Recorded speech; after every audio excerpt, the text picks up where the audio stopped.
Was in Licking County, and 48 hours later, flooding there is still an issue. Especially for one community east of Newark. 10 TV's Carly Dion shows you the problem these people are going through. It's flooded before, but it's never been this bad. Tuesday's storms brought torrential rain, which caused flooding throughout parts of Licking County. Here on Wolford Road, the Rocky Fork stream overflowed, taking out the supports for this temporary bridge that was in use as repairs continued on the original bridge. Even though the bridge was old, it was still better than this temporary one. Still held up last time it flooded. The problem is everyone who lives back there in that neighborhood uses this bridge to get in and out. Now, their only option is to walk across this bridge to get to the other side until it's repaired. No, this is it. It's dead end down there.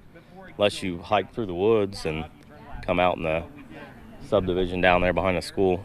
Kirk Van Gulpen and his family weren't home at the time of the storm, and in a way, lucked out. Because of that, they have access to both of their cars on either side of the bridge. But for many others, that isn't the case. A lot of them can't go to work or nothing. The guy that lives next to me, yeah, he can't even get nowhere. He don't have a car over here. Kirk says there's about 25 to 30 homes in his neighborhood. The Licking County Engineer's Office says there is access to it through private roads to allow the fire department access if necessary in an emergency. We've also been told repairs cannot be made to the bridge until the stream level subsides a bit more. What can you think? You're just like, all right, well, what now? Jeff Radel shared these photos with us of the view of his backyard Tuesday afternoon. And when I came back at 1, the whole grass and all that was it was all full. Fortunately for Jeff, his house is seated on the right side of the bridge, so he isn't blocked from leaving. But those who live in the neighborhood feel more could have been done to prevent this from happening.